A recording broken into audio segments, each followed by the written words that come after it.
Bon, Didier. Bonsoir plutôt. Bonsoir Nicolas. Tiens, Nicolas, j'en profite juste pour une communication qui n'a rien à voir avec ce soir.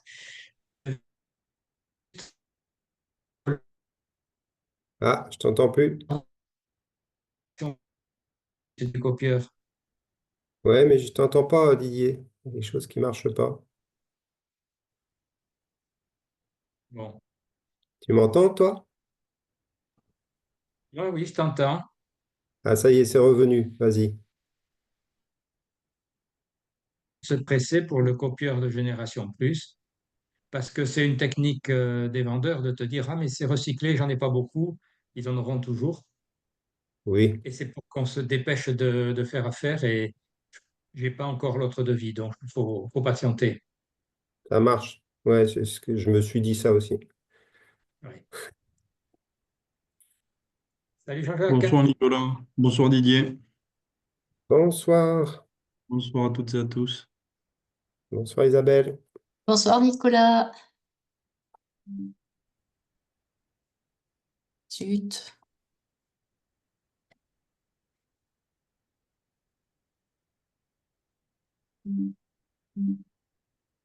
Ah, c'est pas vrai.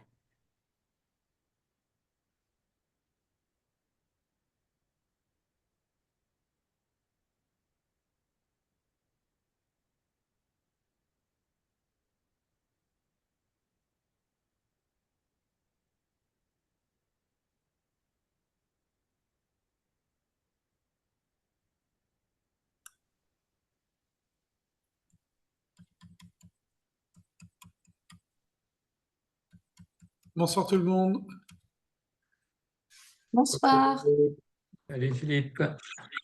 Salut. Bonsoir tout le monde. Bonsoir Fabienne. Bonsoir Fabien. Bonsoir. Salut les jeunes de Hoche.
Bonsoir à tous.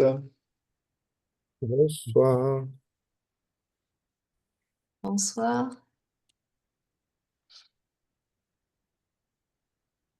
Bonsoir tout le monde.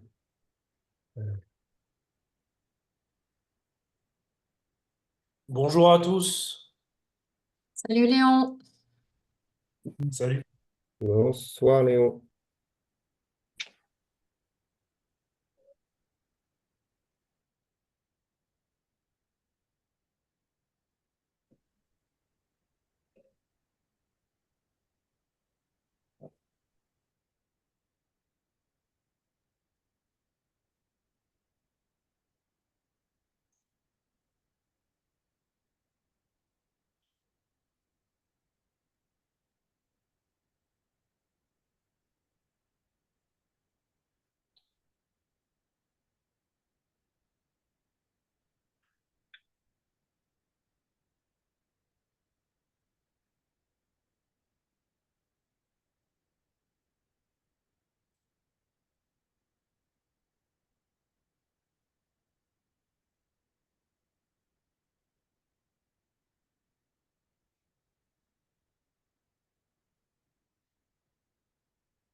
Voilà, bah écoutez, on va commencer ce troisième cours du panorama de l'histoire de l'Église. Bienvenue à tous. C'est toujours un plaisir de vous retrouver.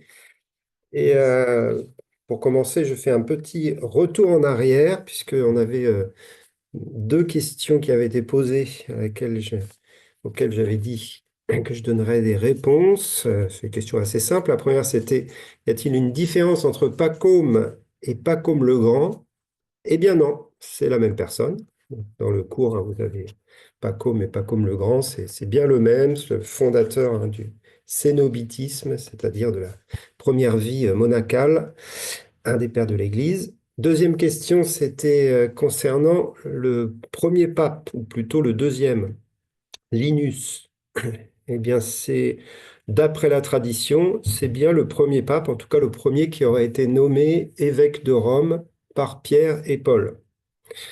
Et serait même question que ce Linus soit le même que celui qui est cité dans la première épître à Timothée parmi les salutations, les collaborateurs de Paul. Donc voilà, ce Linus aurait été nommé premier évêque de Rome, donc premier pape après Pierre, quoi. Voilà, et la troisième chose que je vous avais promis, c'est de vous lire une partie de la prophétie de Rémie lors du baptême de Clovis. Vous vous rappelez, je vous avais dit que c'était une prophétie assez étonnante. Donc j'ai un texte là que je vais vous lire qui nous parle, au-delà de la prophétie, c'est un peu ce qui s'est passé à ce moment-là avec une apparition céleste. Alors je vous lis dans le texte, hein, c'est un historien de l'époque, le pieux abbé Hickmar, qui a raconté cette cérémonie. Et il dit, soudain, une lumière plus éclatante que le soleil inonde l'église. Le visage de l'évêque en est irradié. Et en même temps retentit une voix, la paix soit avec vous, c'est moi, n'ayez pas peur, persévérez en ma direction. Donc bien sûr, ça serait Dieu ou Jésus qui leur parle. Quand la voix eut parlé, une odeur céleste embauma l'atmosphère. Le roi et la reine et toute l'assistance épouvantée se jetèrent aux pieds de saint Rémy, qui les rassura et leur déclara que c'est le propre de Dieu d'étonner au commencement de ses visites et de réjouir à la fin. Puis soudain, illuminé par une vision d'avenir, la face rayonnante, l'œil en feu, saint Rémy s'adressa directement à Clovis, chef du nouveau peuple de Dieu, et lui tint le langage de l'ancien Moïse à l'ancien peuple de Dieu. Apprenez, mon fils, que le royaume de France est prédestiné par Dieu à la défense de l'Église romaine, qui est la seule véritable Église du Christ. Ce royaume sera un jour grand entre tous les royaumes, et il soumettra tous les autres peuples à son sceptre. Il durera jusqu'à la fin des temps, il sera victorieux et prospère tant qu'il sera fidèle à la foi romaine, mais il sera durement châtié toutes les fois qu'il sera infidèle à sa vocation. Voilà, la prophétie de Rémy. Alors, on va pas faire d'interprétation de la prophétie de Rémy, mais en tout cas, ça parle du rôle de la France, hein, qui va perdurer jusqu'à la fin des temps. Donc ça, c'est intéressant. Le royaume de France, et en tout cas la France en tant que nation, qui perdure et qui, d'après Rémy, peut avoir un rôle prophétique, un rôle d'autorité spirituelle, tant qu'elle reste soumise bien sûr, au Seigneur Jésus, ce qui n'est pas forcément le cas aujourd'hui. Mais pourquoi pas, parce que ça peut changer. En tout cas, c'est un événement très fort, hein, le baptême de Clovis, comme on l'avait vu, et ça fonde aussi la foi chrétienne du royaume de France. Alors, on reprend notre cours, et on arrive là donc à l'an 1000, la dernière fois où on avait terminé en parlant du schisme, vous vous rappelez, entre l'Église d'Orient et l'Église d'Occident, hein, donc qui a donné naissance à l'Église catholique romaine d'un côté et l'Église byzantine de l'autre, qui est devenue l'Église orthodoxe aujourd'hui. Ces deux églises se sont vraiment séparées, même s'ils ont gardé des relations, bien sûr, hein, c'était pas une guerre, mais on peut dire que c'est à partir de ce moment-là qu'il n'y avait plus une seule église sur Terre, mais plusieurs églises, hein. Et comme on va le voir, il y en a d'autres, beaucoup plus petites, qui vont apparaître, même avant la Réforme, des groupes de croyants qui seront séparés de l'Église romaine, et même certains d'entre eux, malheureusement, seront persécutés par l'Église romaine, la plupart du temps. Mais donc, c'est vraiment à partir de l'an 1000 que ça commence à ne plus être une seule Église, même si l'Église romaine revendique être la seule, et l'Église universelle, hein, l'Église catholique. Eh bien, c'est pas du tout le cas, comme on le sait bien, surtout aujourd'hui avec ces multitudes de dénominations protestantes évangéliques. Donc, il y a beaucoup d'églises, et il y a beaucoup d'églises depuis cette période du grand schisme. Alors, on va bien sûr se concentrer un peu sur ce qui se passe pour l'Église catholique romaine, qui est celle qui nous concerne le plus dans notre pays de France. Et à partir de l'an 1000, il y a de plus en plus de dissensions au niveau politique, hein, en Europe. Et il y a beaucoup de guerres. Justement, la guerre de 100 ans apparaît à cette époque-là, entre les Anglais, les Français, etc. Et l'Église devient un peu le ciment de cette Europe, hein. Le ciment pendant des siècles, en fin de compte, c'est l'Église qui va donner son unité, j'allais dire presque culturelle et bien sûr spirituelle à ce continent européen, et avec le rôle des papes qui va devenir de plus important, comme on le sait. Euh, Plusieurs papes ont eu un rôle prédominant, notamment le pape Nicolas II. Alors, ça n'a rien à voir avec le tsar, mais bon, au début, hein, de l'an 1100, dans le XIIe siècle, XIe siècle, pardon, les cardinaux deviennent les représentants de l'Église à travers toute l'Europe occidentale, et c'est eux qui sont chargés d'élire le pape, hein. Jusque-là, le pape était plus, vraiment, c'était quelqu'un qui était choisi parmi les évêques proches de Rome, autour de Rome. Ils se cooptaient entre eux, en fin de compte. Mais c'est lui, donc Nicolas II, qui va organiser euh, le rôle des évêques et des archevêques, des cardinaux, qui vont être nommés dans toute l'Europe et qui vont devenir, comme vous le savez, jusqu'à aujourd'hui, ceux qui se réunissent pour nommer le pape. Euh, et ensuite, un autre pape qui va avoir un rôle important, même on parle de la réforme grégorienne, c'est donc Grégoire VII, hein, qui s'appelle de son premier nom Hildebrand, hein. C'est un moine qui était moine de l'abbaye de Cluny, on en avait parlé, hein, de cette abbaye qui a vraiment influencé le monde occidental de l'époque. Eh bien, ce moine a été nommé pape, le pape Grégoire, et il va vraiment, c'est celui qui va séparer l'autorité des empereurs de l'autorité des papes, et va empêcher les empereurs, à partir de ce moment-là, de se mêler des affaires de l'Église, hein. On l'avait vu avec Charlemagne, qui avait un peu un mélange, et parfois les empereurs avaient autorité sur l'Église. Mais à partir de là, c'est vraiment séparé de manière beaucoup plus claire. Et c'est plutôt les papes qui auront un ascendant très fort sur les rois pendant toute cette période. La papauté, à ce moment-là, va être purifiée. C'est pour ça qu'on parle d'une réforme grégorienne, purifiée de ces pratiques douteuses. Elle va devenir encore plus imposante et plus forte.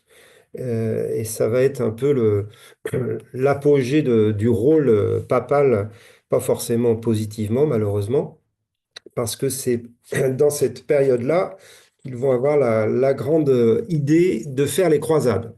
Alors, les croisades, c'est pas une période très glorieuse de l'histoire de l'Église, mais on est bien obligé d'en parler un peu, parce que c'est quelque chose qui a entaché, on va dire, notre héritage spirituel chrétien en Europe, et bien sûr jusque dans le monde oriental, et notamment arabe, avec ces croisades. Alors les croisades, il y en a eu 8 ou 9, ça dépend des historiens, entre 1095 et 1291, donc pendant 2 siècles, ça va durer. Et le but des croisades, c'est d'aller libérer la Terre Sainte. Et au début, c'est vraiment accompagner les pèlerinages en Terre Sainte pour les protéger les pèlerins. Donc ça, tant qu'il y a eu cette démarche-là, c'était une démarche, on va dire, positive et, qui était justifiée, hein, parce que les pèlerins étaient attaqués par les Sarrasins et par les pillards, etc. Donc il fallait protéger les pèlerins. Donc les pèlerins étaient entourés de militaires, de chevaliers, etc. Mais à un moment donné, c'est le pape Urbain II. Donc là, on n'appelait pas ça les croisades encore, hein. On appelait ça les pèlerinages, mais protégés par une armée. Mais le pape Urbain II va convoquer un grand synode à Clermont, hein, Clermont-Ferrand. Et c'est donc lui qui va lancer la première croisade, une croisade qui va avoir vraiment un but euh, très clairement spirituel, entre guillemets. Si vous allez vous battre pour reconquérir Jérusalem, alors vous obtiendrez le pardon de vos péchés, hein. C'était le message qui a été prêché à ces chevaliers et ces seigneurs qui écoutaient. Et il y a cette phrase très connue de la foule qui est enthousiaste et qui répond Dieu le veut, hein. Et en fin de compte, le pape Urbain II va passer outre les rois de l'époque, hein, au départ, et va embarquer les seigneurs, embarquer les chevaliers, hein, sur cette espèce d'enthousiasme de foi spirituelle, pour qu'ils partent donc faire la guerre et aller libérer Jérusalem. Alors il faut savoir qu'à l'époque, jusque dans ces années-là, on va dire, Jérusalem, qui est aux mains des Sarrasins, des Arabes, des musulmans, est très ouverte à tous les pèlerins venant d'Occident. Donc il n'y a absolument pas à Jérusalem de problématique pour les pèlerins. Ils sont accueillis, il n'y a pas de souci. Il y a une très bonne relation entre les dignitaires musulmans et les pèlerins et même les prêtres, etc., d'Europe. Donc, ça n'a pas posé de problème. Mais dans cette année, dans le début de du deuxième millénaire, hein, ce sont plus les musulmans arabes qui tiennent Jérusalem, mais c'est les Turcs, hein, les Turcs qui viennent d'Asie, hein. Ils ne viennent pas de Turquie d'aujourd'hui, mais ils viennent d'Asie. C'est une invasion barbare turque et ces Turcs se sont convertis à l'islam et ils sont beaucoup plus rustres et beaucoup plus violents et c'est eux qui tiennent Jérusalem. Et donc c'est pour ça qu'on parle d'aller délivrer Jérusalem de la main des Sarrasins. Mais ces Sarrasins-là, c'est des nouveaux en fin de compte. C'est des Turcs qui sont beaucoup moins civilisés que l'islam arabe de l'époque et qui donc vont commettent toutes sortes de choses difficiles par rapport aux pèlerins. Donc il y a ce désir de libérer Jérusalem, et puis il y a aussi Byzance, donc vous vous rappelez, les Byzantins, c'est donc l'Église orthodoxe, hein, donc les chrétiens d'Orient, qui font appel aussi à l'Occident pour battre ces Turcs qui viennent d'arriver, hein. Donc il y a cette première croisade, elle est spirituelle pour motiver les troupes, mais en fin de compte, c'est une guerre très, on va dire, traditionnelle, quoi, hein, d'aller s'opposer à ces nouveaux euh, conquérants de Jérusalem, les Turcs. Voilà, donc ça c'est la première croisade, mais va s'en suivre, hein, toutes sortes de croisades avec des objectifs plus ou moins différents. Beaucoup sont bien sûr vers Jérusalem et toujours avec cet objectif de libérer Jérusalem, ce qu'ils ne feront quasiment pas. Ils vont libérer Jérusalem qu'une fois, mais c'est Saladin qui reprendra Jérusalem 50 ans après, hein. Donc ça ne va pas être longtemps libéré. Mais par contre, ils vont établir ce qu'on appelle les États euh, chrétiens d'Orient. Dans tout ce coin-là, justement la Palestine et le Liban d'aujourd'hui, etc., pour essayer de résister à l'islam et à l'invasion turque de l'époque. Et ils vont surtout essayer de contrôler des ports, hein. Donc il y a des croisade qui se dirige non plus vers Jérusalem, mais vers Saint-Jean d'Acre. Un objectif serait connu des croisades. Donc, c'est des objectifs militaires, politiques et pas uniquement religieux. Mais ce qu'on peut dire de ces croisades-là, c'est qu'elles ont été terribles, terriblement sanguinaires. Il y avait beaucoup de violence, beaucoup de massacres. On massacrait bien sûr les populations civiles. Il y avait des batailles contre les Sarrasins. Et bien sûr, au passage, on massacrait les Juifs. On commençait à mélanger un peu tout. Et il y a eu beaucoup de dégâts parce que ces croisades, elles traversaient aussi toutes sortes de régions et avec des gens qui n'avaient rien demandé et qui se faisaient piller, massacrer au passage, quoi, hein. Donc c'est vraiment une période très sombre, hein, de l'histoire de l'Église. Et ça nous amène à euh, d'autres croisades qui nous concernent davantage parce qu'elles sont franco-françaises et notamment la croisade des Albigeois.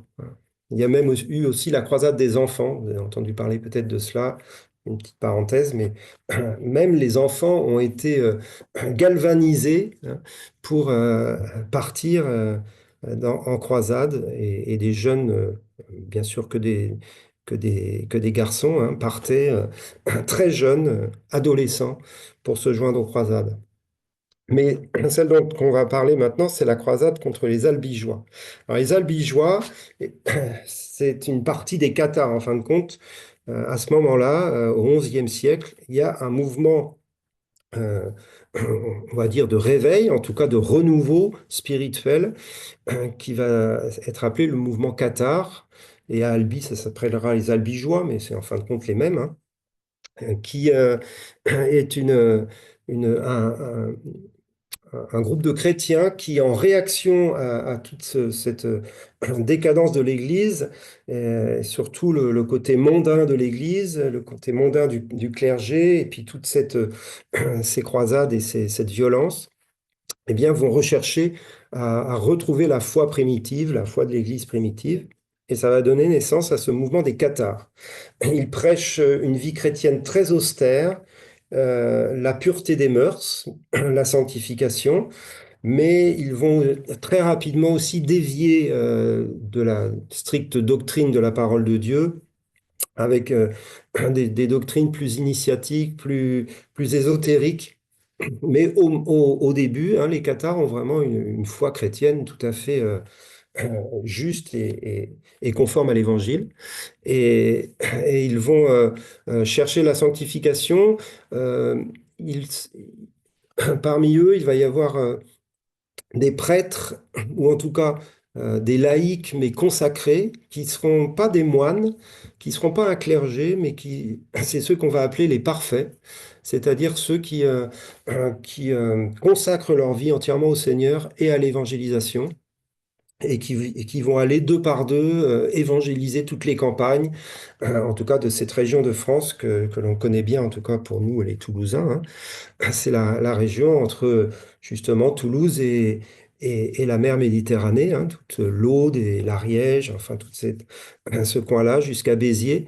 Et c'est vraiment un mouvement d'évangélisation qui se fait. Les Albigeois, pareil, dans la région du Tarn.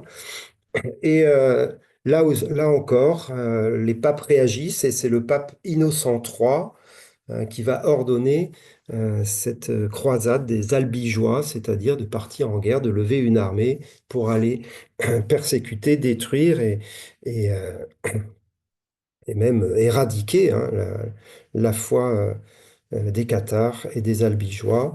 Et on peut juste noter le massacre de Béziers, qui est vraiment un événement notoire de cette période, où ils ont massacré tous les habitants de Béziers parce que les Cathares s'y étaient réfugiés pour se protéger dans les murs de la ville.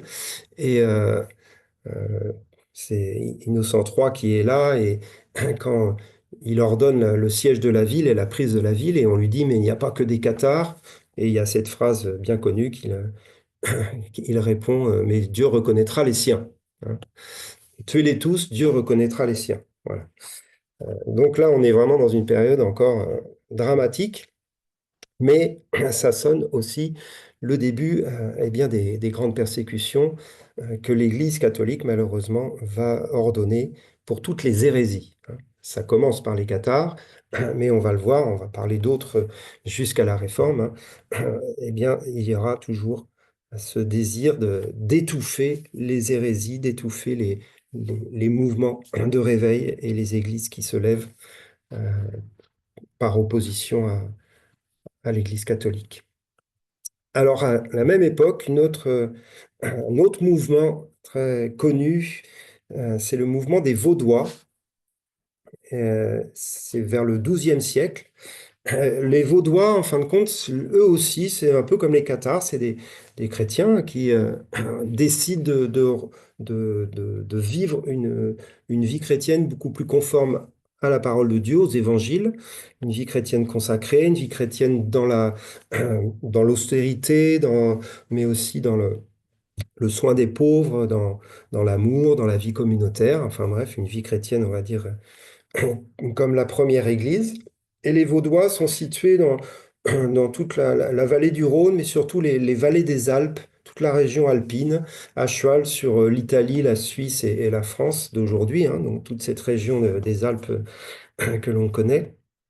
Et justement, puisqu'ils étaient dans des vallées un peu encaissées, ils étaient pas du tout en relation, en fin de compte, avec le monde de l'Église catholique de l'époque et toutes les ordonnances papales, etc.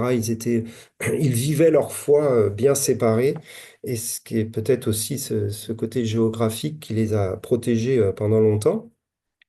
Et on parle de, parmi eux des pauvres de Lyon. Et c'est un réveil qui a eu lieu à Lyon au travers de Pierre Valdo, hein. Alors les Vaudois et Valdo, c'est deux choses différentes, hein, mais Pierre Valdo, en fin de compte, a rejoint l'Église vaudoise, en tout cas ses disciples ont rejoint l'Église vaudoise parce qu'ils ont été persécutés à Lyon, et du coup ils sont partis dans les Alpes rejoindre les chrétiens qui étaient là, qui s'appelaient donc les Vaudois. Mais Pierre Valdo est très connu. C'était un homme assez riche à Lyon, un riche commerçant. Et il s'est converti. Il a vécu vraiment une révélation du Seigneur, une conversion forte, avec vraiment cette conscience de l'Évangile tournée vers les pauvres. Il va prendre au pied de la lettre, et peut-être il a raison, la parole du Seigneur de vendre tout ce que tu as et de le donner aux pauvres.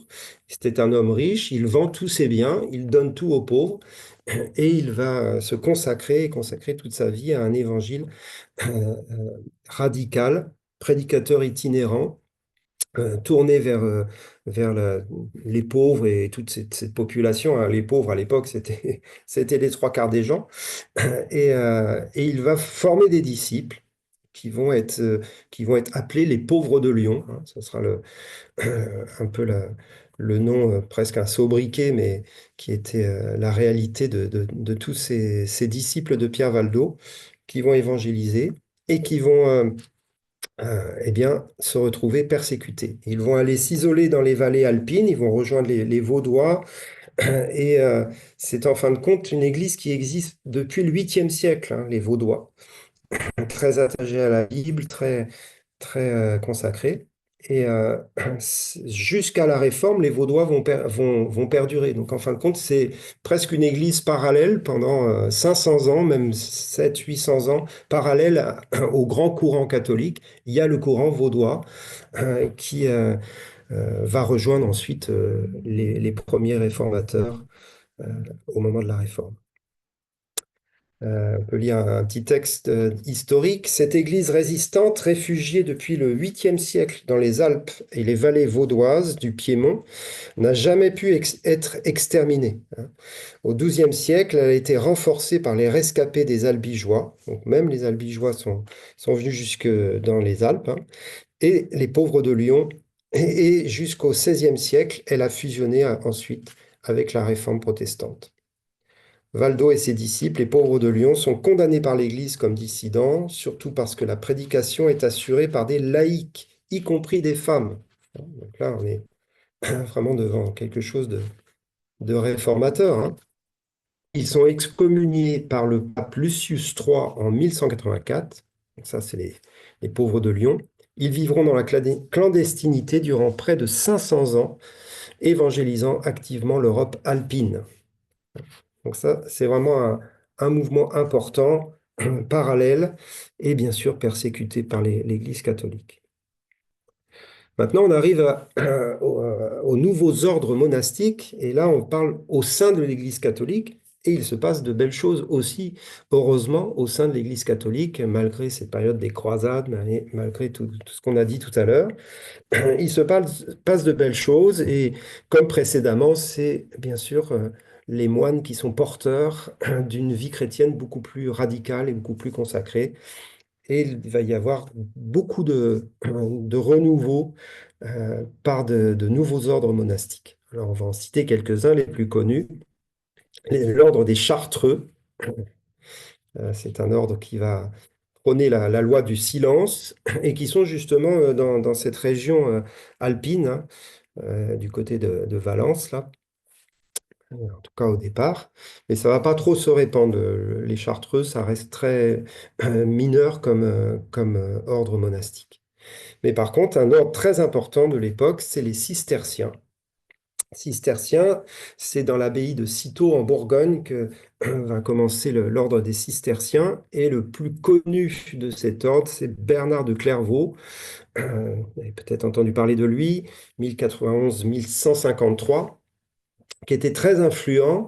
C'est un grand mystique, c'était donc un moine, hein, un moine qui a été dirigeant de l'abbaye de Cîteaux, mais il a prêché un mysticisme radical et il a vraiment été influent pendant sa vie et pendant sa prédication.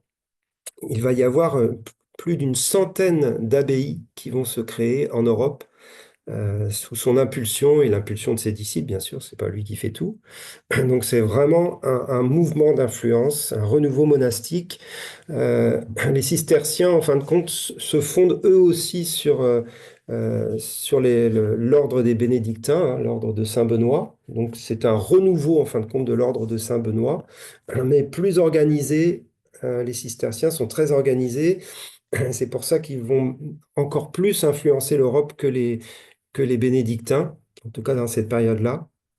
Et ils sont reconnus aussi pour être des défenseurs de la doctrine et des docteurs, hein, des enseignants. Beaucoup d'entre eux sont des enseignants. Ce qui est intéressant concernant Bernard de Clairvaux, c'est qu'il va être un défenseur des Juifs. C'est chose assez rare à l'époque et dans le monde catholique, donc c'est intéressant de le nommer. Il est défenseur des Juifs et on peut lire un texte historique là, qui parle d'une déclaration de Bernard de Clairvaux concernant la persécution des Juifs. Au sujet de la persécution des Juifs dans le Saint-Empire romain germanique, il affirme « Ni les anges ni les apôtres n'approuvent le meurtre des Juifs. L'Église prie au contraire pour leur conversion et elle est assurée. » L'apôtre Paul déclare qu'à la fin des temps, tout Israël sera sauvé. La doctrine de Rodolphe, donc Rodolphe c'était un persécuteur des Juifs, ne procède pas de Dieu. Cette doctrine ne procède pas de Dieu, elle vient du démon, le père du mensonge, qui est homicide depuis le commencement.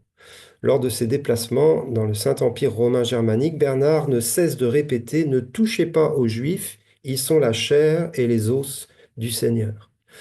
Donc on voit clairement hein, Bernard de Clairvaux, qui est un homme vraiment d'influence, qui prend position contre l'antisémitisme naissant de l'époque et qui, vous le savez, hein, va influencer tous les siècles à venir. C'est le début de l'antisémitisme.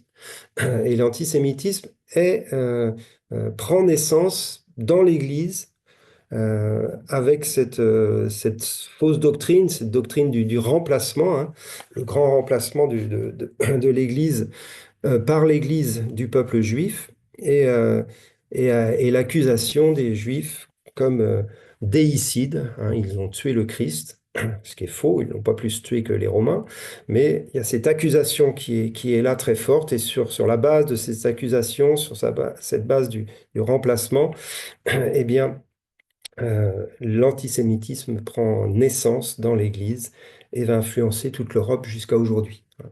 Même si ça a été repris ensuite par de la politique euh, nazie et autres, c'est quand même malheureusement l'Église qui en a donné naissance.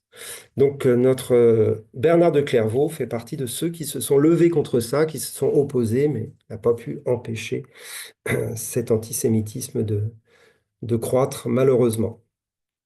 Alors, ce Bernard de Clairvaux a été un peu, malheureusement aussi, un des soutiens des croisades, notamment de la croisade contre les Cathares et les Albigeois. Mais paraît-il qu'à la fin de sa vie, il reviendra sur ses positions et il s'en serait repenti. Un autre ordre intéressant, l'ordre du Carmel. C'est un ordre contemplatif, hein. Donc chaque ordre a ses spécificités. Là, on parle de contemplation. Les carmélites, c'est un ordre qui a été fondé par des ermites sur le mont Carmel. C'est pour ça qu'on parle de carmélites et de Carme. C'est en Palestine, le mont Carmel, en Israël. Et leur père spirituel, leur modèle, c'est Élie, hein, le prophète Élie. Donc ça nous ramène vraiment beaucoup plus loin, hein. Mais c'est à cette époque-là, sur le mont Carmel, que des moines se sont réunis et ont fondé cet ordre à peu près au XIIe siècle. On en reparlera parce qu'il y a des carmélites très influents quelques siècles après. Un autre ordre, celui des hospitaliers, vous avez sûrement entendu parler de cela, consacré aux soins des malades, des étrangers, des captifs. Donc c'est un ordre eh bien, qui est fondé sur la compassion du Christ pour ceux qui souffrent, hein, notamment les malades. Et donc c'est les fondateurs de ce qui va devenir l'hôpital, en fin de compte, hein. Les ordres hospitaliers, c'est juste, en fin de compte, dans leurs abbayes, ils ouvrent des grandes salles pour accueillir les malades. Ils ne sont pas plus médecins que vous et moi, mais ils prennent soin des malades et des personnes et aussi en quête d'hébergement, notamment les étrangers, ou ceux qui fuient, etc. Donc c'est un ordre de compassion euh, qui va s'établir un peu partout. Après, il y a les ordres de chevalerie. Alors eux, c'est complètement différent puisqu'ils sont liés aux croisades. Ils sont nés, hein, durant les croisades et ce sont des moines combattants, hein, des moines chevaliers certains. C'est l'ordre des Templiers, hein, très connu, établi en Terre Sainte avec des, des choses un peu ésotériques, hein, dedans. L'ordre teutonique, ça c'est plutôt dans la région d'Allemagne de l'époque, enfin le Saint-Empire romain germanique. Et donc là, on parle de chevaliers, hein, de moines chevaliers, de moines combattants. Et c'est très lié aux croisades, mais pas uniquement. C'est pour défendre l'Église des attaques, de toutes sortes d'attaques. Ensuite, les ordres mendiants, c'est toute une catégorie d'ordres. Les plus connus sont bien sûr les franciscains, fondés par François d'Assise. François d'Assise est un Italien, et eux aussi veulent prendre soin des pauvres, mais c'est plus que ça, ils font vœu de pauvreté, hein. Et ils vont vraiment vivre bien de la mendicité, sans être des mendiants pour autant, mais en tout cas, ils attendent que le Seigneur pourvoit à leurs besoins de toutes sortes de manières. Et bien sûr, une des manières, c'est que les gens vont leur donner des offrandes, vont leur donner de l'argent, mais ça va se mélanger à un système de mendicité qui n'est pas forcément louable. Par contre, François d'Assise, lui, est très connu et il va être un grand prédicateur de l'Évangile. Et les franciscains vont faire partie aussi des évangélistes de l'Europe. À la suite de François d'Assise, ils vont euh, euh, suivre le Christ dans la prière, la joie, la pauvreté, l'évangélisation et l'amour de la création. Donc ça, c'est la doctrine de François d'Assise. Alors, on a souvent parlé de François d'Assise qui évangélisait même les oiseaux, ok, parce que il en parle comme ça, ce sont les créatures de Dieu, il s'adressait aux oiseaux, mais c'est vraiment un réel évangéliste qui s'adressait bien sûr en priorité aux hommes. mais ils aiment la création de Dieu, hein. Ils aiment les hommes et ils aiment bien sûr toute la création, les animaux, ils protègent les animaux, etc. François crée 3 ordres distincts et c'est ce qui va faire quelque chose d'un peu original aux franciscains. Il y a les frères mineurs, donc ce sont les hommes, il y a les sœurs des pauvres, ce sont les femmes, mais il va y avoir aussi ce qu'il appelle le tiers ordre. C'est un ordre qui est réservé aux laïcs. Et c'est-à-dire que ce ne sont pas des moines religieux, ce ne sont pas des prêtres, ce ne sont pas des gens qui ont prêté serment au niveau d'un- d'une démarche de clergé. Donc ce sont des gens qui travaillent comme vous et moi, etc., mais qui appartiennent également à l'ordre des franciscains et qui suivent la règle de vie des franciscains tout en ayant leur métier et en ne vivant pas en communauté. Donc ça, c'est assez nouveau et original pour le mentionner. Et ensuite, le dernier ordre, très réputé également, les dominicains, qui fait partie des ordres mendiants, mais qui est un peu moins mendiant que les franciscains. Dominique Guzman, c'est un Espagnol, hein. François d'Assise était italien. Et eux, leur cheval de bataille, c'est de combattre les hérésies. Donc ce sont des enseignants, et certains d'entre eux vont devenir des docteurs de l'Église très connus, notamment Thomas d'Aquin.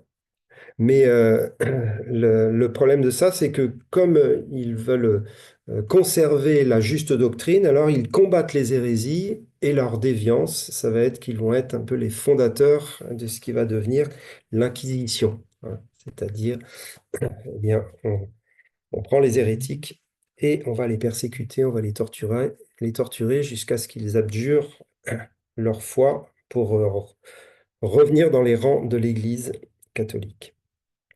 Ce sont les dominicains. À cette époque-là, certains d'entre eux, donc je vous ai dit, vont devenir des docteurs, des enseignants très connus, et on va en citer 2 qui sont les fondateurs de la théologie scolastique. La théologie scolastique, pardon, c'est une théologie qui essaye de positionner la foi et la raison ensemble, hein. Alors, il y a quelque chose à la fois de bon dans cette théologie scolastique, parce que la raison nous a été donnée par Dieu et peut être utile dans notre démarche d'étude de la parole de Dieu, d'étude de la doctrine et de compréhension du monde. Mais il ne faut pas que la raison domine la foi. Donc, celui qui a fondé cette théologie, c'est Anselme, qui était archevêque de Canterbury. Bon, c'est pas du tout un anglais, c'est un italien en fin de compte.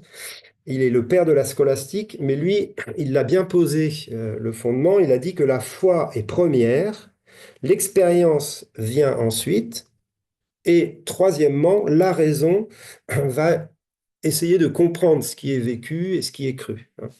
Donc on est dans quelque chose qui est bien établi, bien fondé. La foi en premier, je crois. Ensuite, j'expérimente ce que je crois. Donc j'obéis, je vis mon expérience spirituelle. Et ensuite, la raison est au service, en fin de compte, de cette expérience, de cette foi, pour l'expliquer, pour la raisonner, pour l'enseigner aux autres, etc. Et je trouve que c'est quelque chose qui est assez équilibré et juste.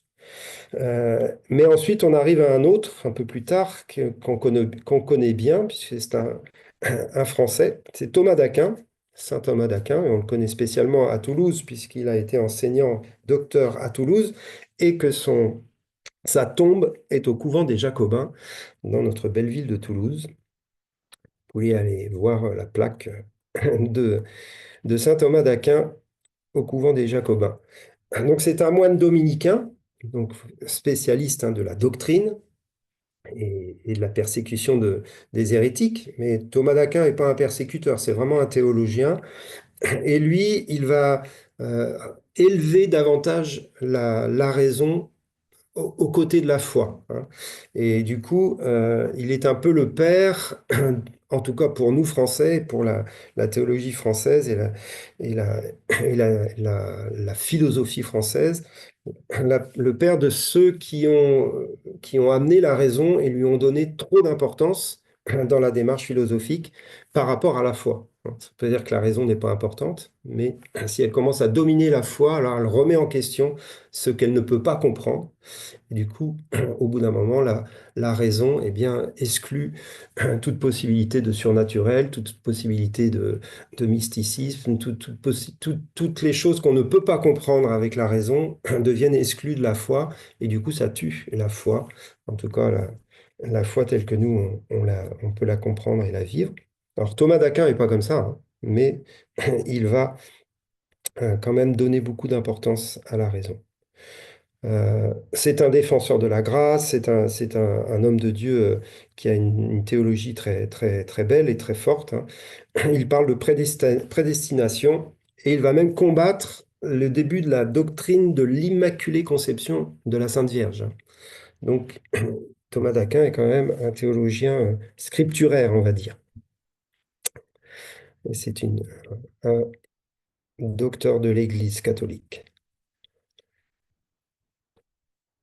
À partir du XIVe siècle, pardon. Excuse-moi, Nicolas, excuse-moi, ça veut dire quoi combattre la doctrine de l'Immaculée Conception? Je comprends pas bien. Alors, l'Immaculée Conception, c'est la doctrine comme quoi la Sainte Vierge aurait été conçue sans péché pour pouvoir porter le Christ. Ah, elle-même. Oui, elle-même. Ah, d'accord, ok. Et donc là, c'est une fausse doctrine par rapport à Oui, ah, oui, la foi d'accord. biblique, quoi. Ça arrivait très tard, hein, l'Immaculée Conception, comme dogme de l'Église officielle. Là, c'était juste le début, mais ce n'était pas encore quelque chose qui était dans le catéchisme catholique. Alors, à partir du XIVe siècle, l'Église continue de prospérer et de s'enrichir certainement un peu trop. Et il y a toute une dépravation des mœurs du clergé. Et ça devient une période très trouble au niveau de la papauté, au niveau de l'autorité de l'Église. C'est à cette période-là qu'il y a ce schisme entre deux papautés, vous avez peut-être entendu parler de ça, une à Rome et une à Avignon, hein. Donc là, on est vraiment dans des histoires de politique. Ils ne sont pas d'accord entre eux. Les uns vont nommer un pape à Avignon pour bien montrer qu'ils ne sont pas d'accord avec le pape de Rome. On ne rentre pas dans ces histoires-là, mais c'est une période trouble, hein. Et ça a duré quand même une cinquantaine d'années, hein, 1378, 1418, jusqu'au début du XVe siècle. Et il y a beaucoup d'hérésies doctrinales qui apparaissent à cette période-là, hein. Donc, on a commencé à parler de celle de l'Immaculée Conception, mais toutes les autres, comme la prière aux morts, le culte des saints, le purgatoire, les indulgences, la transubstantiation, le culte à Marie. Donc, tout ça commence à arriver. Alors, on ne va pas parler de tout ça en détail, mais c'est dans ces années-là que progressivement, les papes ajoutent à la doctrine catholique toutes ces hérésies, hein, qui ne sont pas bibliques et qui apportent beaucoup de confusion et surtout commencent à produire chez certains eh bien, cette résistance en disant mais ça, on ne le trouve pas dans la parole de Dieu, hein. Certains moines, certains ecclésiastiques, hein, de l'époque, et certains vont devenir les précurseurs de la réforme, hein. On en parlera tout à l'heure, mais ceux qui commencent à dire mais c'est pas possible, on peut pas dévier à ce point-là de la doctrine écrite dans la parole de Dieu. Alors il y a l'aspect doctrinal, mais il y a aussi ce qui les fait réagir, eh bien justement tout l'aspect d'enrichissement, les mœurs dépravées du clergé, etc. Donc progressivement, il y a dans l'Église des gens qui réagissent. Et au début, ils vont réagir au sein de l'Église. Et c'est dans cette période-là, justement, qu'il va y avoir la naissance de l'Inquisition, hein. C'est dès le milieu du XIIIe siècle. C'est le pape Grégoire IX qui fait nommer des inquisiteurs chargés de juger les hérétiques, hein. Donc au début, c'est juste des tribunaux ecclésiastiques qui convoque ceux qui prêchent des hérésies, entre guillemets, hein, ceux qui prêchent des hérésies par rapport à la doctrine catholique. Donc c'est des jugements pour les excommunier ou leur demander de renier leurs hérésies pour regagner les rangs. Mais très rapidement, ces tribunaux deviennent des lieux de condamnation arbitraire et des lieux surtout où on va torturer et on va faire toutes sortes de choses indignes, voire jusqu'à tuer certaines personnes. Et on mélange un peu tout, et il va y avoir dans ces tribunaux ecclésiastiques à la fois des femmes accusées de sorcellerie, hein, ça va être le temps de la chasse aux sorcières, plus ou moins vrai d'ailleurs, et puis on va avoir des gens comme ça, et on va avoir des albigeois, des cathares, des vaudois, et puis ensuite tous ceux qui marcheront à l'encontre de la doctrine catholique, et ça va durer des siècles, hein. Et dans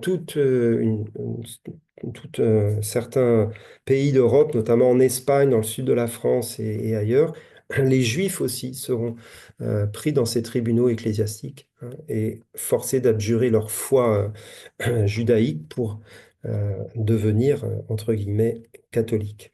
Donc c'est vraiment pas quelque chose de glorieux, la naissance de l'Inquisition. Ça a été créé en France, malheureusement, même si c'était beaucoup répandu en Espagne, pardon. Mais ça a été d'abord créé en France pour lutter contre l'hérésie des Cathares et des Vaudois, bien sûr. Mais ça va perdurer jusqu'au XVIe siècle, hein. Et ça déclinera peu à peu. XVIe siècle, c'est-à-dire le début de la Réforme.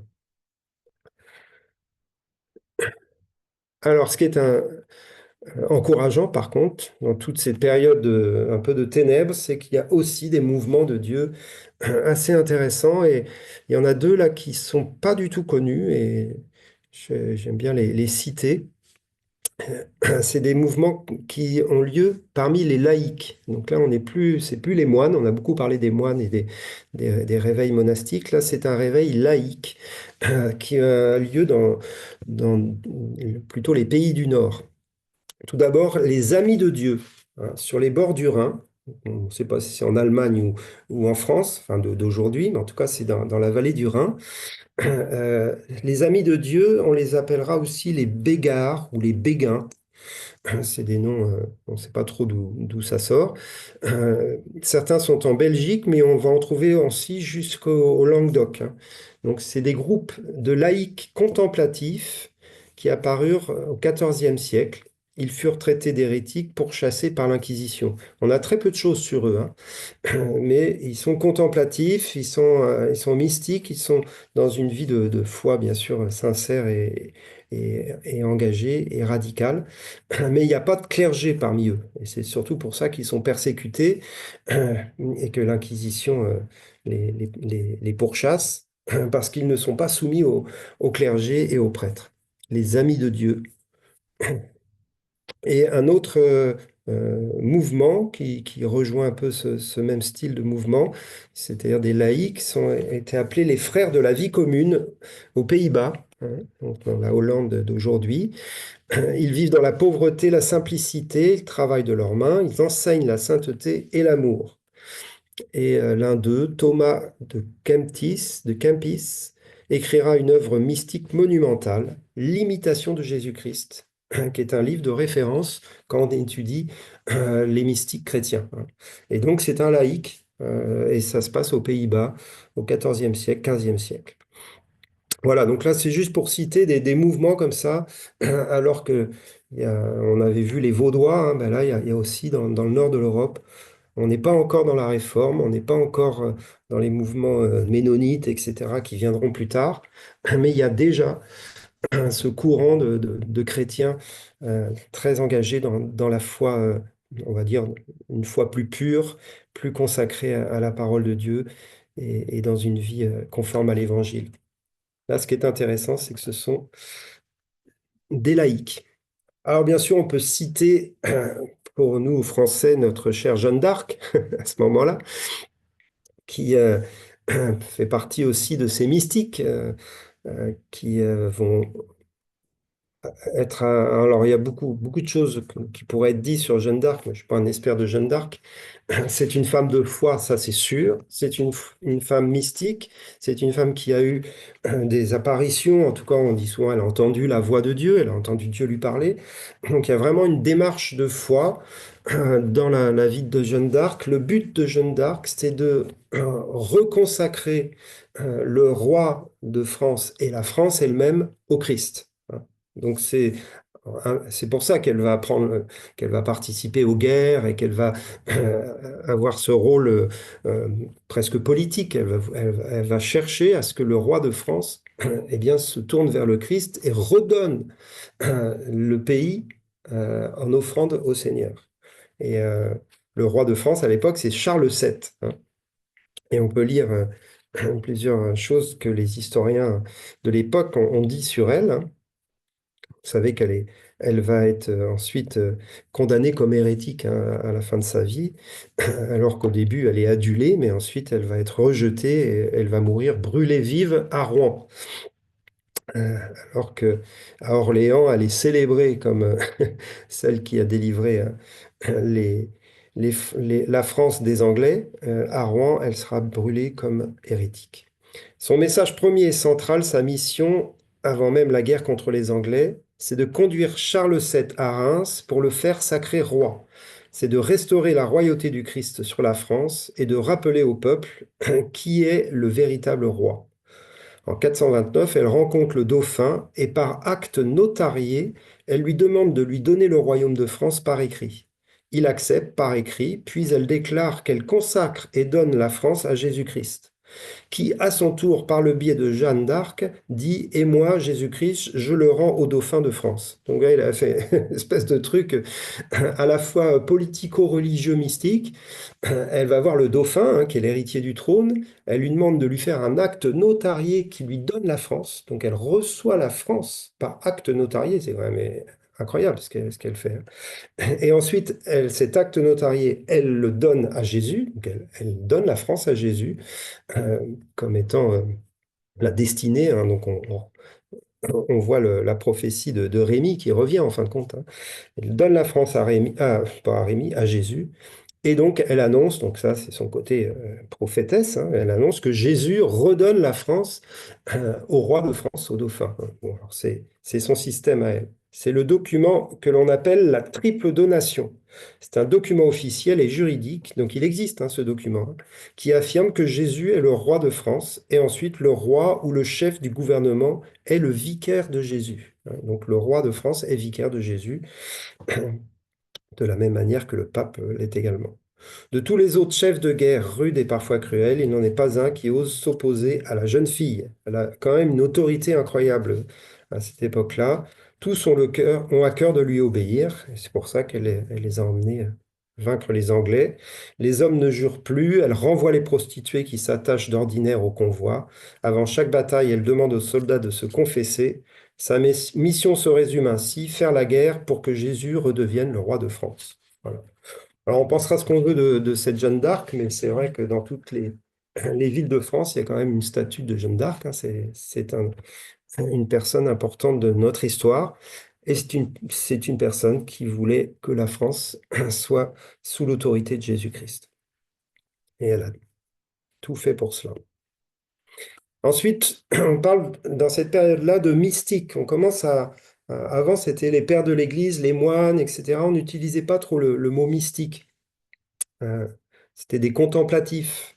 Mais là, on va vraiment commencer à utiliser ce mot mystique, notamment pour deux d'entre eux très connus, une femme et un homme, qui sont disciples.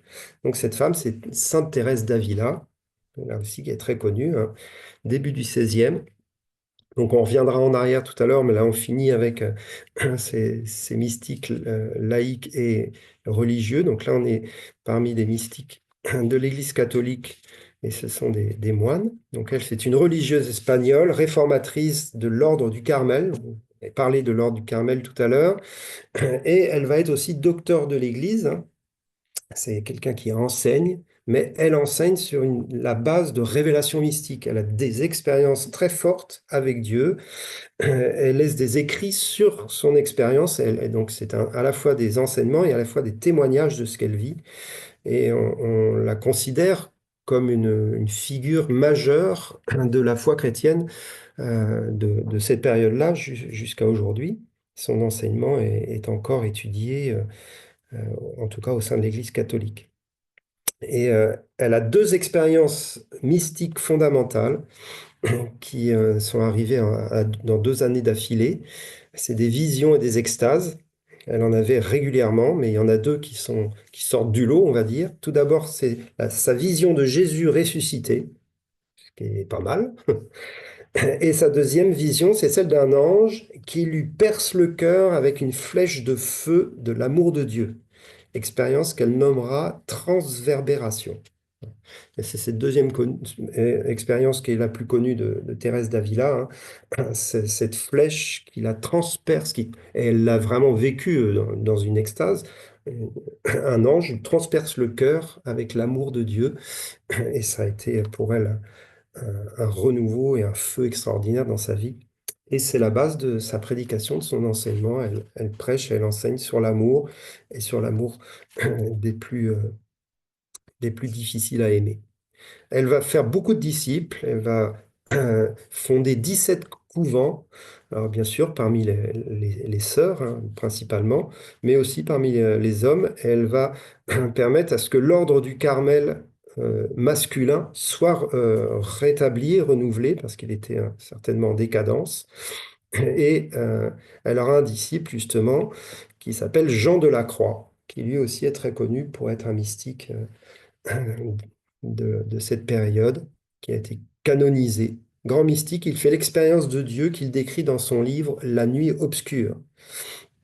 Il développe une théologie mystique dans plusieurs traités et poèmes encore lus aujourd'hui, la vive flamme d'amour, la montée du Carmel, le cantique spirituel. Donc on est là vraiment devant un renouveau mystique de l'Église catholique, notamment espagnole. Donc on voit régulièrement des choses très mauvaises d'un côté, mais des choses très bonnes parallèlement. Et aussi dans l'Église catholique, il faut être juste avec ça.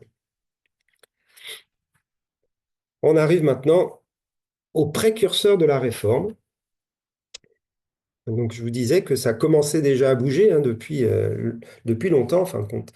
Dans l'Église catholique, certains prenaient position contre certaines doctrines, contre certains styles de vie trop mondains, entre guillemets. Mais ça va continuer, et les hommes dont on parle maintenant font partie des précurseurs de la Réforme, c'est-à-dire que les réformateurs, pourquoi ils sont précurseurs? Parce qu'ils arrivent avant les réformateurs, et les réformateurs se sont beaucoup fondés sur ce que ces précurseurs ont déjà enseigné et déjà découvert. Et en fin de compte, on va le voir avec John Wycliffe et puis ensuite avec Jean Hus, ils ont déjà découvert ce que Luther et Calvin vont ensuite enseigner et développer en créant une nouvelle église. Mais eux, c'est au sein de l'église catholique qu'ils vont combattre pour la vraie foi, en fin de compte. Donc tout d'abord, John Wycliffe, 1326-1384, donc on revient un peu en arrière, on est là au début du XIVe. C'est un théologien anglais, il est professeur, docteur à Oxford, qui est un centre universitaire catholique, hein, donc il n'y a pas encore de réforme en Angleterre, donc c'est l'Église catholique qui est en Angleterre aussi, hein. Il combat l'immoralité, l'avarice, l'hypocrisie de l'Église et de la papauté. Alors les Anglais ont toujours eu cet avantage, entre guillemets, d'être très loin de Rome.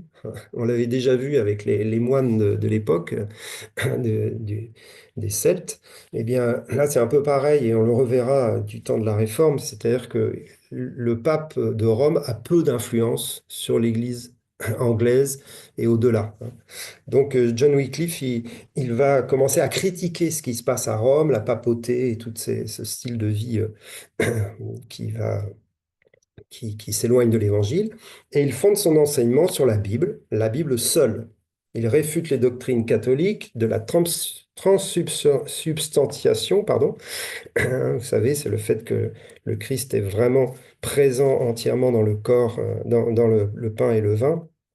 Et lorsqu'on mange le pain et le vin, on mange vraiment le sang de Christ. Il y a un changement entre le vin qui devient du sang et le pain qui devient la chair de Christ. Donc, il condamne cette doctrine. Il condamne la doctrine du purgatoire, de l'autorité hiérarchique aussi. Donc là, quand il commence à toucher à la hiérarchie, ça ne plaît pas du tout. Et il prêche l'évangile de la grâce, l'autorité qui est simplement issue de la sainteté intérieure. Donc on voit vraiment un contre-pied beaucoup plus fondé sur les Écritures de ce que les papes enseignent. Alors bien sûr, en 377, il est accusé d'hérésie par le pape de l'époque, Grégoire XI.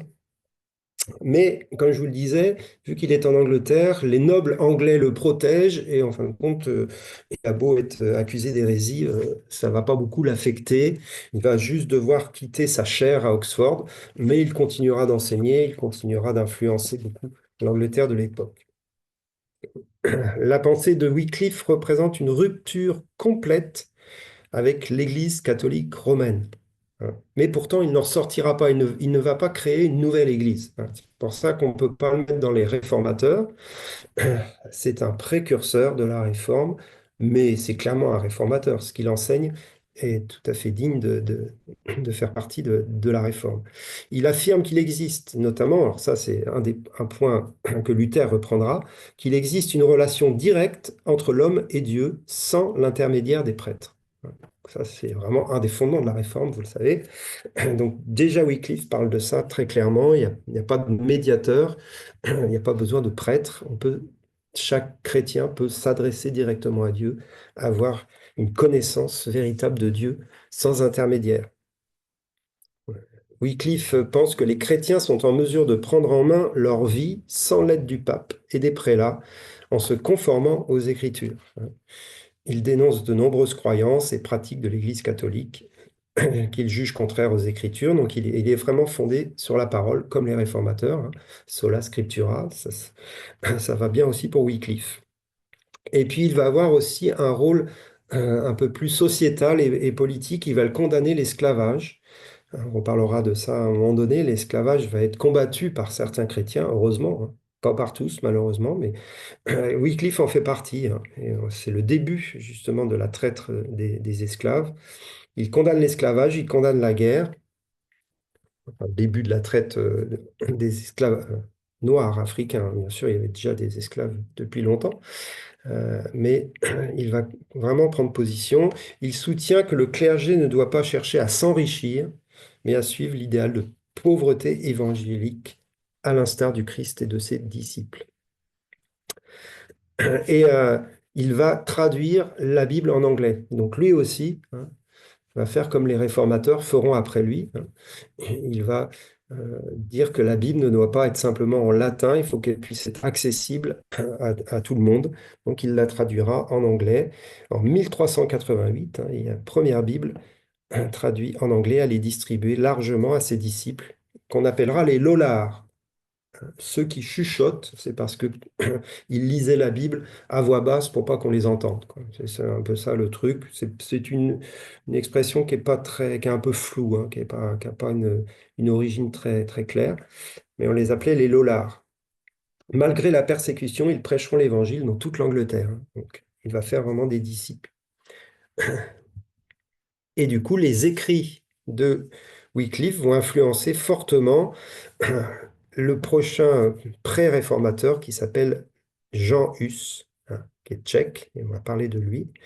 Il va aussi influencer Wycliffe, ses enseignements vont influencer les anabaptistes, eux qui viendront plus tard, mais c'est ceux qui vont rebaptiser, qui ne baptiseront pas les enfants, mais qui baptiseront les adultes. Et Martin Luther, bien sûr, lui aussi sera influencé par les enseignements de Wycliffe. Alors, il n'a pas été persécuté, mais après sa mort, au Concile de Constance en 1415, eh bien, il est condamné comme hérétique, alors qu'il est déjà mort, et ceux qui suivent la doctrine de Wycliffe seront persécutés. Et donc, le Concile de Constance va ordonner que son corps soit exhumé est brûlé avec Jean Hus sur le bûcher. Donc Jean Hus, on va en parler maintenant, qui est lui aussi un pré-réformateur, qui va être condamné comme hérétique et qui s'appuyait sur les écrits de Wycliffe. Eh bien, lorsque Jean Hus est brûlé, eh bien, on prend le corps, on va chercher le squelette, ou je ne sais pas quoi, ce qu'on cherche, de Wycliffe pour le brûler avec lui, quoi. Comme si ça pouvait changer quelque chose. Ça montre la méchanceté des persécuteurs de la vraie foi, qui se révèlent régulièrement par toutes sortes d'atrocités. Et on arrive donc à Jean Hus, qui est lui aussi un grand pré-réformateur. Il était donc tchèque, de République tchèque. Il est prof de théologie à Prague, pardon. Alors, ce n'est pas la République tchèque, bien sûr, c'est la Bohême. Donc, professeur de théologie, c'est un théologien. C'est souvent des théologiens, d'ailleurs, ces réformateurs, Luther, Calvin, etc. C'est des hommes de la parole et qui ne peuvent pas... ils ont une lecture profonde de la parole de Dieu et ils ne peuvent pas renier leur compréhension de la parole. Ils sont obligés d'être... Enfin, ils ont comment on dit, j'ai perdu un mot là, une loyauté à l'égard de la parole de Dieu qui les oblige à prendre position contre les hérésies qui sont enseignées à l'époque. Donc c'est influencé par Wycliffe, comme on l'avait dit. Lui aussi, il condamne les erreurs de l'Église et il va se baser sur les Écritures, il va proclamer l'autorité des Écritures en matière de doctrine. Il va être chassé. Alors lui, très vite persécuté, c'est pas comme Wycliffe, lui, il est très vite persécuté. Il prêche partout en Bohême. Il fait de nombreux adeptes et ils vont suivre une foi évangélique. À partir de 1402, à la chapelle Bethléem à Prague, il prononce des sermons contre les erreurs du catholicisme, où il préconise une réforme de l'Église. Donc lui, il est vraiment réformateur dans ce sens-là, mais il n'a pas eu le temps d'aller très loin dans sa réforme. Avec d'autres, il prêche le retour à une Église apostolique, spirituelle et pauvre. Toujours la pauvreté qui revient parce que l'Église s'est tellement enrichie qu'on prend le contre-pied, forcément. Il soutient que la réforme de l'Église doit passer par le pouvoir des laïcs. Donc c'est là encore quelque chose de très réformateur, c'est-à-dire que le clergé joue un rôle tellement dominateur qu'on prend le contre-pied et on veut que les laïcs retrouvent leur place dans l'Église pour la diriger, pour en tout cas participer très activement. Et c'est ce qui se fera du temps de Jean Hus avec les disciples qu'on appellera les Hussites. C'est un orateur remarquable et il provoque des émeutes qui sont souvent réprimés, parce que les gens, il y a aussi ceux qui soutiennent l'Église et qui vont s'opposer, donc il y a parfois des batailles, et là on voit le disciple Jérôme de Prague, c'est un disciple de Jean Hus, qui va être cloué au pilori. Non, il va clouer, pardon, il va clouer au pilori la bulle pontificale qui demande les indulgences pour lever des fonds en faveur d'une croisade. Vous voyez, l'histoire des indulgences, on y reviendra du temps de la réforme luthérienne, de Luther. C'est un des points essentiels qui fait réagir Luther et les réformés de l'époque, les réformateurs, c'est-à-dire que les indulgences, c'est le fait de payer l'Église pour obtenir des bénédictions, pour obtenir le salut, pour obtenir le pardon, pour obtenir la grâce. Et là, plus tu payes, plus tu gagnes ton ciel, en fin de compte. Et ça devenait vraiment un système complètement pervers d'enrichissement de l'Église. Et là, en plus, c'est pour soutenir les croisades, quoi. Donc les gens payent pour acheter leur salut et cet argent va servir à aller tuer des Arabes et des Juifs, quoi. Donc là, déjà, Jean Hus et donc Jérôme de Prague, son disciple, s'opposent à ça. Et la bulle pontificale, c'est un texte écrit par le pape, qui est diffusé dans toute l'Église. Et c'est un texte qui fait ordre de loi, quoi. On doit absolument obéir à une bulle pontificale. Elle est même considérée comme parole de Dieu, la bulle pontificale. Donc, prendre cette bulle-là et la clouer au pilori, c'est vraiment être un réformateur, un vrai. Et c'est violent pour l'Église. Et du coup, ce Jérôme de Prague va être persécuté. 3 étudiants qui ont empêché un prêtre de prêcher l'achat d'indulgence seront exécutés à la hache. Allons-y. Emprisonné à Constance comme hérétique, Jean Hus est dégradé et brûlé vif en 1415, donc avec le corps de Wycliffe. Et alors ça, c'est intéressant. Là, c'est toujours pareil, entre la tradition et la vérité historique, on ne sait pas trop, mais il aurait prophétisé, ce Jean Hus, avant de mourir, la venue de Luther, en disant, ils peuvent tuer loi. Alors, en tchèque, il faut savoir que loi, hus signifie oie, hein, c'est l'oiseau, la loi, quoi, l'apostrophe OIE. Donc, c'est la signification de son nom. Ils peuvent tuer loi, mais dans 100 ans apparaîtra un signe qu'ils ne pourront brûler. Ok. Donc, ça serait l'annonce de la réforme 100 ans après lui, avec la venue de Luther. Il ne sera pas brûlé, justement, et qui réussira là où Jean Hus a échoué. Il est le précurseur de la réforme et son martyre ne fera qu'attiser les revendications de ceux qui, de plus en plus nombreux en Europe, s'opposent à la domination papale. Donc ce Jean Hus, comme ce Wycliffe, sont vraiment des réformateurs dans l'âme, hein, et qui ont eu une grande influence, qui ont été les précurseurs de ce qui arrivera un siècle après eux avec la réforme. On termine avec bien le fruit quand même de Jean Hus, c'est-à-dire ses disciples, qu'on a appelés les Hussites, qui sont en fin de compte les ancêtres des frères moraves. Hein, on aura l'occasion de parler des frères moraves, parce que ça fait partie des réveils, hein, de l'histoire de l'Église. C'est au XVIIe siècle, donc on en parlera là dans un autre cours. Mais les ancêtres des frères moraves sont les disciples de Jean Hus, les Hussites. Ok. Donc on voit que tout s'enchaîne et qu'il y a vraiment ce principe de la formation de disciples, de la multiplication de disciples, ça traverse les siècles, hein, et ça traverse toutes les persécutions, hein. C'est-à-dire que la vraie foi continue de prospérer, même si elle est persécutée, comme on le sait.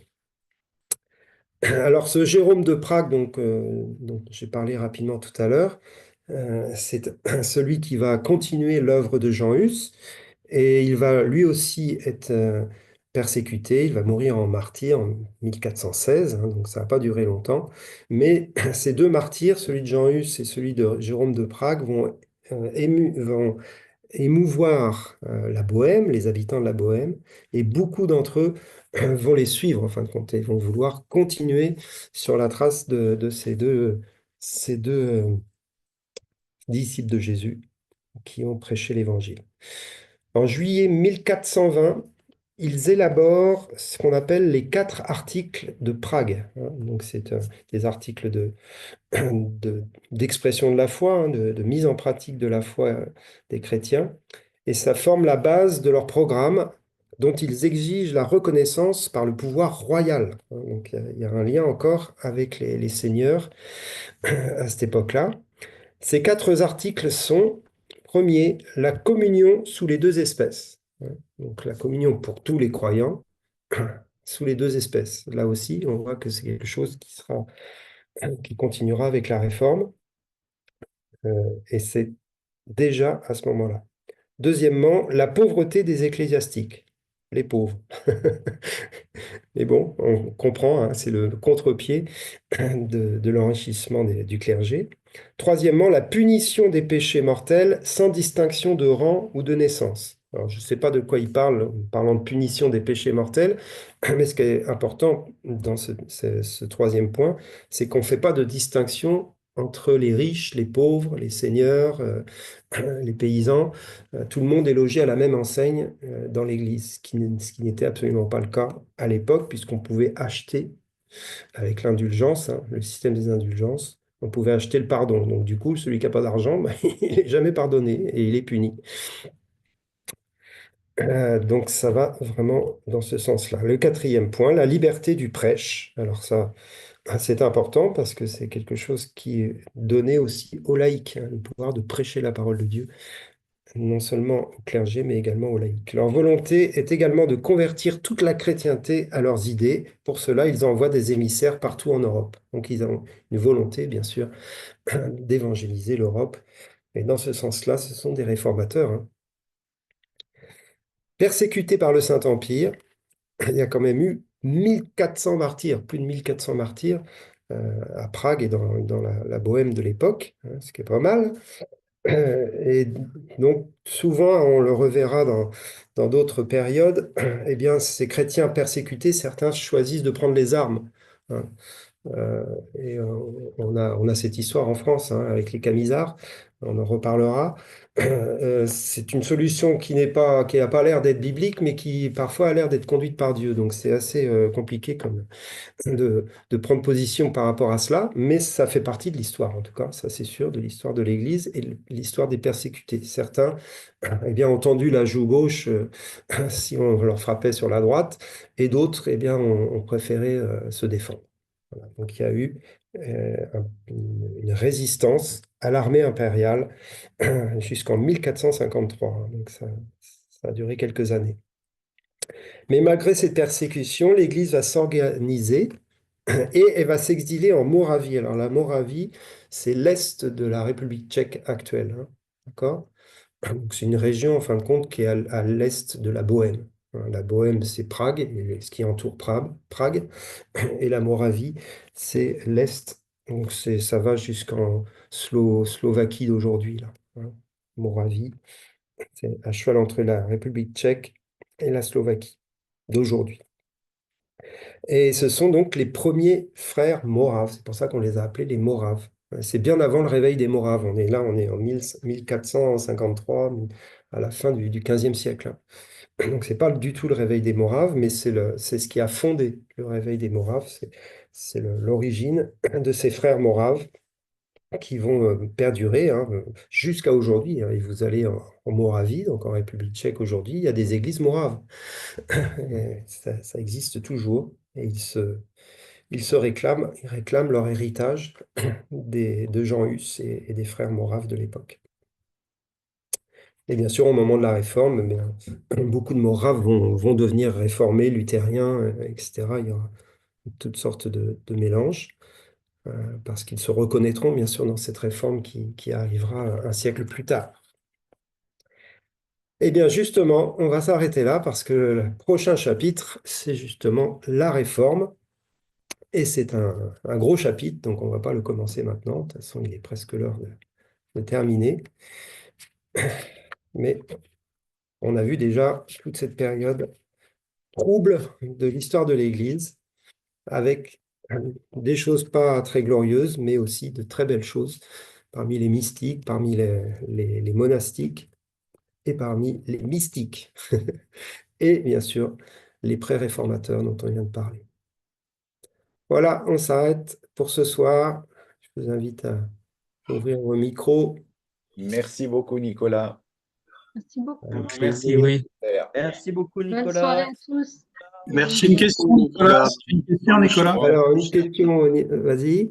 Rapidement, j'ai pas compris la communion sous les deux espèces. Tu peux. Alors, la communion sur les deux espèces, c'est ce qu'on pratique dans nos églises, c'est-à-dire que chaque chrétien peut boire du vin et manger du pain. Ah, d'accord. Tandis que dans l'église catholique, c'est que le prêtre qui peut boire le vin. Ok. Merci. Je suis arrivé un peu en retard, ce qui fait que je ne sais pas si tu as parlé de la prophétie de Rémi. Ah oui, j'en ai lu une partie. Bon, ben ça fait rien, je chercherai sur Internet. Ouais, tu la trouves Tombé. facilement. Très Merci bien. beaucoup, en tout cas. Bonsoir à toutes et à tous. Bonsoir. Bonsoir, Olivier. Bonsoir à tous. Merci. Ciao, ciao. Merci. Bye bye. Allez, je vous salue tous. Ciao, Merci, Nicolas. Merci Bonne beaucoup. soirée tout le monde. Merci. Ciao. Ciao, ciao. Bisous. Gros bisous, Plateau. Bonne soirée à tous.